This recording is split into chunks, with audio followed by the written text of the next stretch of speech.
Hey, everybody. Welcome to the Still to Be Determined podcast. As I'm sure you know, this is the podcast that follows up on topics from the YouTube channel Undecided with Matt Farrell. I'm Sean Farrell. I'm Matt's older brother. I'm a writer. I'll be asking him the questions. Matthew will say hello now. Hello now. And everybody who's listening or watching us on YouTube, I'm sure at this point, really embraces Matt's literalism in responding to that introduction. Almost as much as you embrace his puns. And I would like to make a public call now for the puns to stop. This episode, you reached a new high. I thought you'd already... What's great, Sean, is I thought you'd already reached a low point, but this one you really plumbed the depths. It's not just me that write these scripts anymore. It's like I have a couple of researchers that help me, and one of the guys that helps me, his name is Antonio, and he helps me on a bunch of these scripts. And he takes my puns, my level of puns, and he kind of one-ups me. So it's like when I get like drafts of some of the scripts he's helping me with, he has some puns in there. Sometimes I have to cut some of the ones he's putting in there because he's going too far for even me. Right. So I find it pretty funny.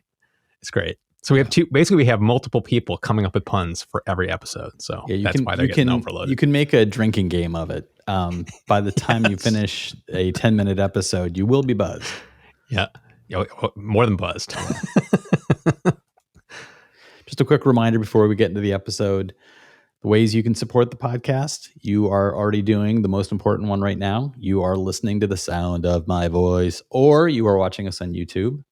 Both of those are a great way to support us. If you want to support us directly, you can go to stilltbd.fm. And I've been working on saying that faster so that it's actually, there's no breaks between the letters. Stilltbd.fm. Stilltbd.fm. And yes, there is a link there that allows you to provide a donation directly to us. But whatever you're able to do, whether it's listening or providing support directly, we appreciate your time and your listening. Some comments on our last episode, and of course this one was on the perovskite solar panels. And there was a lot of discussion around this, around the shift in the industry from... it's interesting that I still think of this as such a new industry, but it's now the more traditional or old school solar panel industry versus the new. Mm-hmm. It's interesting to have reached that point in the growth of this industry. The first comment that popped out was from Remy Melanie, and Remy hit kind of a sad note. She says, "I can't wait for these to become mainstream, but it sucks because my mom just got solar for the family home." And I wanted to point that out to you to allow you to give a little bit of a response, because to me, her mom getting solar at this point isn't a bad thing. No, it's not. It's like there's always going to be something. It's like the new iPhone or the new whatever. It's like there's always going to be something that one-ups whatever you get. It's like, get what's right for you right now that solves a problem for you right now, and don't worry about the new tech that's coming. It's like whatever your mom got, it's going to last her for 25 years. So right, no regrets, move forward, enjoy it. Yeah. I would also say, Remy, you can applaud your mom for being one of the people who's pushing the industry forward. Yes. By buying in now. If everybody waits for the next best final version, it's finally achieved peak perfection. Here it is. If everybody waited for that moment, we would never get there, because the industry would not have enough people in it, consuming it, to drive it forward. So I give a round of applause to your mom for jumping in now and doing something that's not only going to benefit her and the home, but resale value and moving forward with the overall industry, pushing it all forward. So good job, Remy's mom. Yes. There was also this from Dizzy Rock. And Dizzy, maybe you should sit down. Dizzy writes, "Hey guys, I have a question or perhaps a request. I don't have many friends who like talking about green tech. In fact, they shrug the subject off, and I'm left feeling a bit lonely. I really do find the subjects you cover so fascinating. Can you build a community forum or a Discord chat so that I can chat and speak to like-minded people?" And Matt, I wanted to throw this your direction because I believe you already have this kind of community that you're building related directly to your main channel. Yeah, on my main channel, if you become a patron, I have a Discord channel for my patrons. So it's a closed community. It's pretty small right now. But I've actually been toying with the idea of opening up an aspect of my Discord channel for a broader audience that's not a patron. So there would be like channels within my channel where it's patrons only, but then broader general discussions that could involve everybody. Because I think it could become a very vibrant, interesting community. The more people we get in there, so I'm toying with that idea. So stay tuned. Yeah, I think it would be. I have two responses to that. One is to Matt to say I strongly encourage figuring out a way to create a non-patron side of that community. I agree with you. I also think a lot of the people who are patrons would definitely already be engaged with that. So Yes. there would already be an existing community. So that Yep. would be great for people like Dizzy who are looking to move into a circle like that. The other response I have to that is to Dizzy. If you are thinking about going in and becoming a patron, Matt's patron levels are not exorbitantly expensive. You can basically go in at any tier that you want to, uh, down to $1. So, Yeah. you know, Everybody, it's like if you have $1, you get access to the Discord.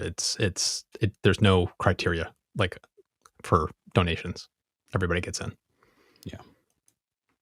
And Matt has always talked about how engaged and active his forums are. So I think that people who are curious about it and jump into it, whether it's through Patreon or whether it's through a future free version that Matt might create, I think everybody would be excited to find a community there that's interested in the same things they are. So today's episode, we're going to be talking about Matt's most recent episode. This is Why Algae Could Be the Plastic of the Future. This is from September 21st, 2021. We have achieved autumn or fall, depending on what your favorite term for this season is. This episode, I thought, was really kind of remarkable from a number of different angles. The main one for me being, here's a solution to a problem that's been created by us. Yes. So it's kind of a good news, bad news situation. Like there's a bunch of dominoes falling, which have led to effectively pollution of water through not plastics and other materials, but through just overgrowth of something as a result of the things that are getting into the water streams. And then we have to solve that problem. And this is, I think, a really interesting look at an industry that is a public-private partnership to solve the problem for the public while providing private enterprise an opportunity to get a key component of a thing that they need to make their product. And one of the comments that popped out at me was from Rockta Bomb, who says it's very true that algae has the potential to be the oil of the future. It's also true that oil is the algae of the past. I thought that was that belongs on a t-shirt. that belongs on a t-shirt, Rockta. So get out there, trademark that, get it out on a t-shirt, and Matt and I will be your first customers. I thought that was brilliant. Yes. It really, that comment, while a great turn of phrase, really does kind of encapsulate the point of this video, which is we have products we make and people are always going to demand that certain products be made. Nobody's out there demanding like my shoes must be made out of plastic, but people want shoes. Yes. So you start hitting that point of shoes. Like, okay, what are we going to use if it's not, there's of course leathers. Well, some people say I won't wear leather because you're killing animals for their skins. There's a whole, there's every Venn diagram available is going to have huge areas of overlap and gaps where there's going to be a question mark around any kind of product you buy in our contemporary setting. It's extremely complicated to say, I live 100% ethically according to my goals. Yeah. You're not going to be able to do that. Yeah. And this is a solution to a problem and a solution to a secondary problem for those people who are saying, I need shoes. I don't know what else to do other than buy the sneakers or the flip-flops or whatever, and some that you kept referring to them as sneakers. It's very clear the shoe industry is not only moving toward figuring out how do we do things sustainably, how do we do things that are environmentally friendly. The shoe industry has to know that unlike other clothing industries, their products immediately go into a landfill. Yeah. You know, Yeah, you they end get up with an dumped. old suit and you can take that and sell it to a secondhand clothing shop. And then 25 years from now, it's vintage and somebody else continues to wear it, or the fabric can actually be broken down, repurposed as yarns and threads for other products and have a whole other life. But when you've got a old shoe with a hole in the sole, Well, there's not we a whole used to lot to do with it. we used to repair shoes. I mean, there used to be shoe repair, but now shoes are made in a disposable fashion Yeah. because it's the cheapest way to mass manufacture them. And so it's like the whole issue of systemic change. The biggest way to make the biggest environmental impact is to make the companies that are making all this stuff do it in a smarter, more sustainable way. Mhm. And that's one of the reasons I got kind of gravitated towards looking at this, which was this is one of those ways. It's like they're going to continue to make these cheap, mass produced, disposable shoes. Well, how can they do it in a way that's when you dispose of it, it literally just breaks down in a landfill? So it's plastic never does, these do, which Right. is the really cool part. Which leads to one of the first questions I wanted to talk about, which is from Roman T. Roman wrote, I wonder how did these 6-month till degraded shoes survive in damp and warm environments with lots of bacteria, like being worn on human feet, for example. This algae foam is cool and it sure has its uses, but getting rid of packaging seems like a better way to help the ecology. I buy new shoes maybe every 8 months or so, but I have to eat every single day. So he's Yeah. not wrong to point out that No. this isn't a you pick one thing to fix and then move forward. You like this is something where like food packaging, as he's pointing out, across the board, we need to be looking at all of the ways that plastics and other materials get used in our daily life. I live in New York City. This very thing has come up in the past year or so where New York City has put restrictions on plastic bags and food packaging. So we are no longer you no longer get foam in your food packaging when you pick up food to go or a leftover container. It's you get aluminum with a lid. Sometimes you get a pressed paper that is clearly intended to be Right. something that's thrown in a trash but will break down. But the plastics, the foams, they had to be removed because they were literally in New York City, depending on what neighborhood you're in, tumbleweeds of plastic bags could blow down the street. Well, it's like These were things that were a problem. yeah, it's this kind of stuff. Like I did a video on the mycelium fungus being used for like foam style plastics. It's like it's the examples I used in that video and the examples I used in this video are not the only way to use them. It's just this is one of the big first ways we're seeing it getting used. So it's like just think about how algae and mycelium fungus in time will end up replacing those foam containers you get for takeout, or the plastic bags we get things in, or the those formed plastic. I hate those packages that you're trying to cut them open. You have to cut the thing out and you're cutting your fingers trying to get the thing out of the package, the bubble packs.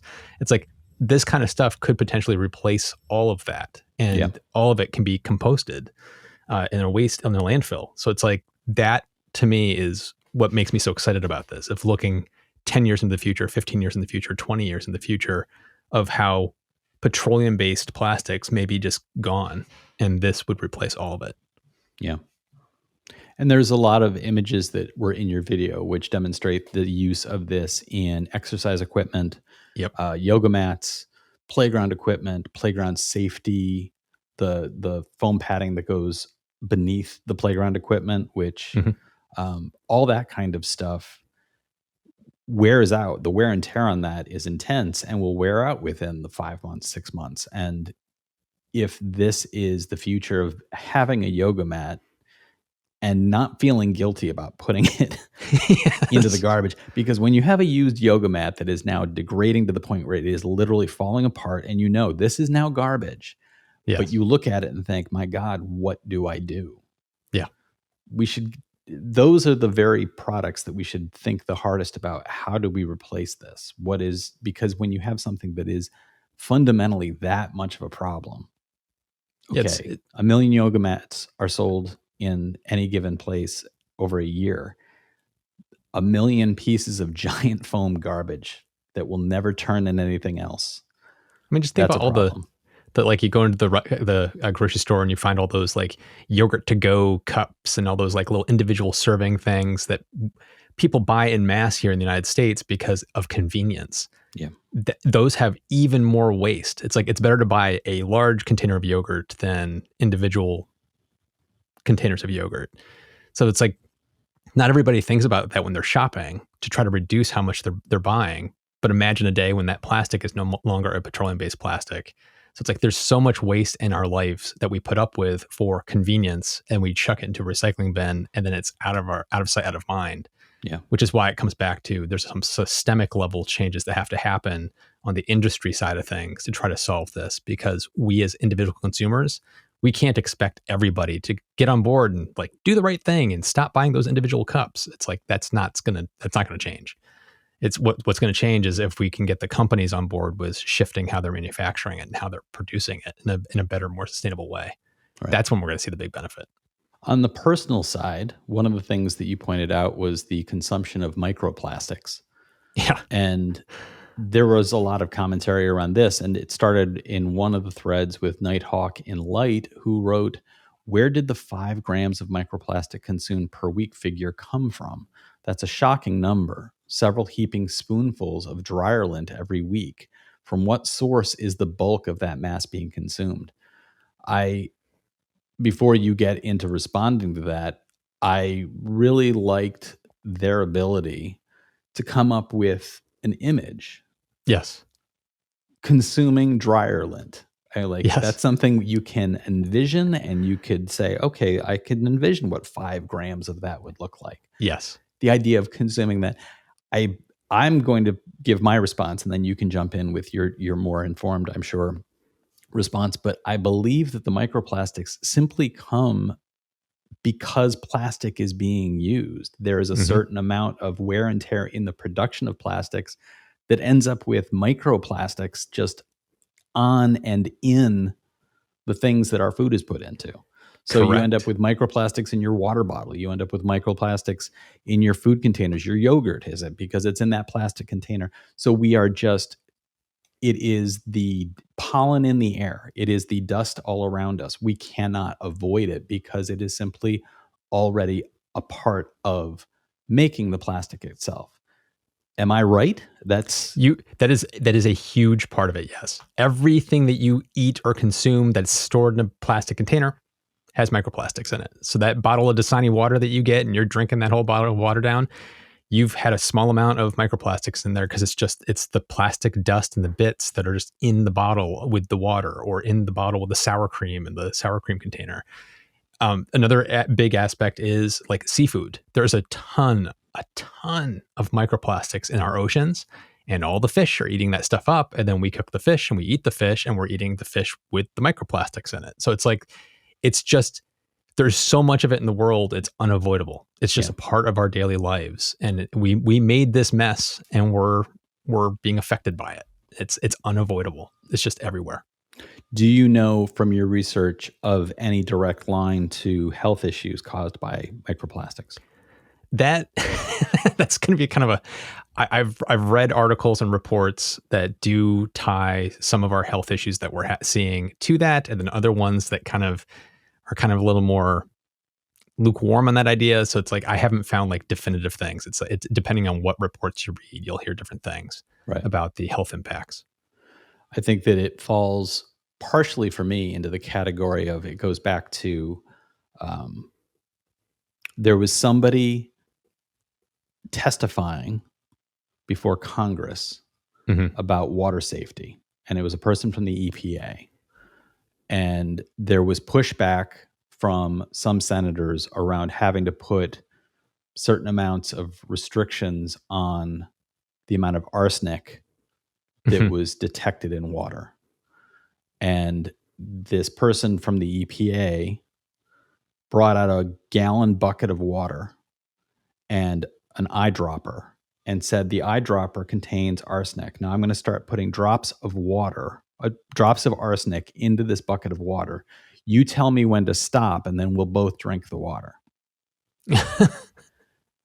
that pushed the conversation from what's the acceptable level to really recognizing, like, we shouldn't be arguing about what the maximum is. We should be arguing about how to get to as little as possible, if not gone. Yes. And this for me is that. I don't hear anybody saying, well, I think the microplastics are a good idea. No. I think pushing back on introducing something like that into our ecosystem is the right idea, simply because I don't want to be eating that. Well, at a minimum level, it's causing us a minor problem. At the best case scenario, it's a minor issue for our health. It's like, there's no arguing that it is having some kind of impact on us, but how severe that is where the debate comes in, and the reports that you read, the types of plastics we're consuming. So it's kind of, I don't know, it's almost a red herring. It's like, no amount of plastic is probably a good thing to be consuming. It's not a natural thing. It's man-made. Some plastics can leach chemicals into your body, so it's not a good thing to consume. We should be avoiding it. Finally, there's this from Scout339, who wrote, I feel like this would be a great medium for 3D printing filament for people that are prototyping before printing in a standard plastic. Would sure make me feel better about throwing away failed prints. I think it's an interesting offshoot into, like, what else could this be taken into? Are you aware of any other industries that are looking at this as, okay, we could embrace this and use this in other ways? Not yet, no. But when I saw that comment, I was like, absolutely, that's a smart thing. I don't know if you've ever had experience, Sean, with 3D printing, but man, depending on what kind of filaments you're using, it is toxic. Like, because it's heating this plastic, and the fumes are just downright toxic. You have to have proper ventilation, or you could make yourself very, very sick. And that's just from 3D printing in your home.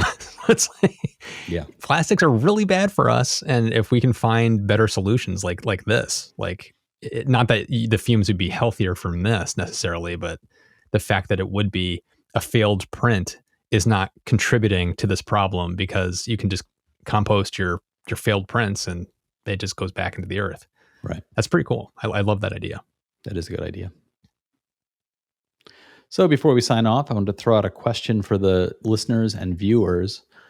I'm curious, do any of you live in an area where this kind of algae cleanup is a major public concern? And how has your community responded? Are you aware of, or have you seen this kind of public-private response that is leading to this kind of new product on the market? Let us know. You can do so in the comments below the YouTube video, or you can find the contact information in the podcast description. While you're doing that, please do subscribe, whether it's at YouTube or on your favorite podcast provider. Don't forget, there are ways to directly support the podcast beyond listening. You can go to stilltbd.fm and find the support the podcast link there. Or you can just keep doing what you're doing, listening to us, watching us, looking at our smiling faces. Be sure to give us a rating, a review, and share us with your friends. All of that really does help the podcast. The podcast helps the channel. The channel helps Matthew. And then Matthew punishes us all. Thanks so much for listening, everybody. We'll talk to you next time.